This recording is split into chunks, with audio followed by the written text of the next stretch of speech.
आप देख रहे हैं आली न्यूज़ में आपका मेज़बान चौधरी फजल रहमान।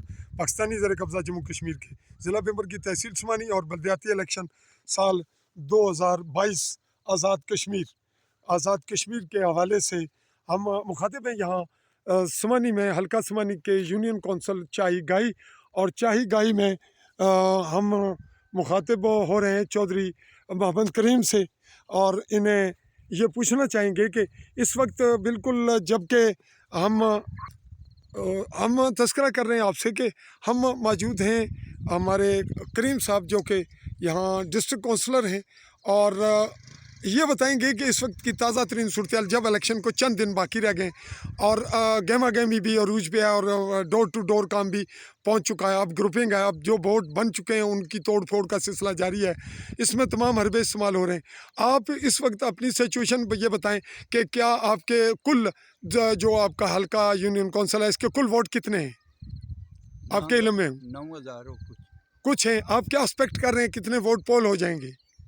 ये तकरीबन 60% 60% वोट अगर पोल होते हैं तो आप बिल्कुल वाज़े, आप बड़े हौसले से सच बताइए, बड़ा एनालिसिस करके, ताकि आपके लिए बाद में कोई मसला फील ना हो आपको।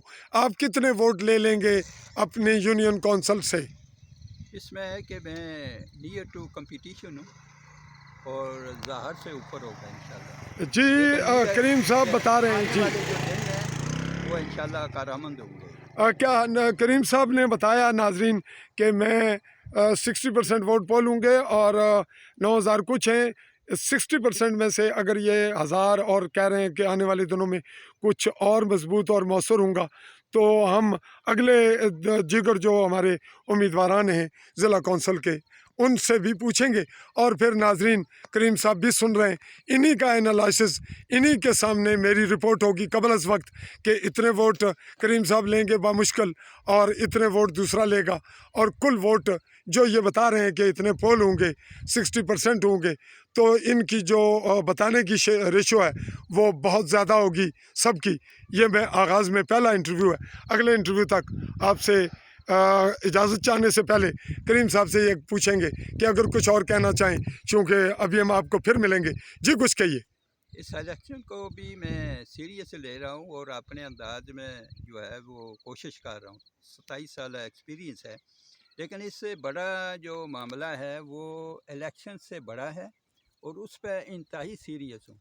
वो मैं सोशल जस्टिस के हवाले से जो है एक नेटवर्क कायम कर रहा हूँ विद इन 3 मंथ इलेक्शन के बाद, और मेरी ये कोशिश होगी कि हर फर्द जो है अदारों के अंदर बग़ैर चिट और सिफारिश जो है टेलीफोन के बगैर जाए, उसको हौसला मिले, उसको आगाही मिले, उसको सलीका मिले और उसको जुर्रत मिले कि पुरवकार ज़िंदगी बसर कर सके। अभी तो गुलामी की ज़िंदगी है। बहरहाल ये मेरा बड़ा इशू है, इंशाल्लाह मैं ये हो गया आपका इशू। चूँकि हम अब वक्त करीब है पोलिंग का, हम ज़्यादा डिस्कस उस पॉइंट को कर रहे हैं, तो हम आपका हक था।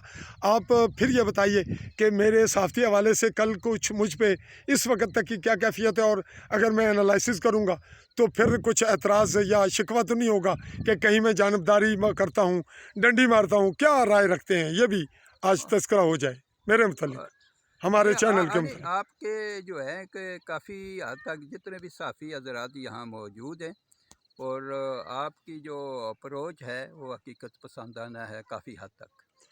तो आपसे अब ये कहते हुए इजाज़त जाएंगे कि अगले दिन आपके पास करीब हैं, और आप ये भी बताते चलें, हाँ करते चलें कि इस वक्त हम बिल्कुल ज़ीरो लाइन पर आखिरी सिविल घरानों में मौजूद हैं, और करीम साहब इन लोगों ने ज़िंदगी इसी तरह गुजारी, और क्या ये जंग जम्मू कश्मीर के लोगों ने, इन लोगों ने जंग लड़ी, और क्या इसके मुतल्लिक बेहतर फ़ैसले राय इन लोगों की है या उनकी जो मीरपुर या कहीं बहुत दूर बैठे हैं और इस्लामाबाद और फैसलाबाद और कराची में बिल्डिंगें लेकर, अगरचे वो यहाँ से ख्वार होकर गए, लेकिन उनकी सपोर्ट ज़रूर फ़ायदा देती है।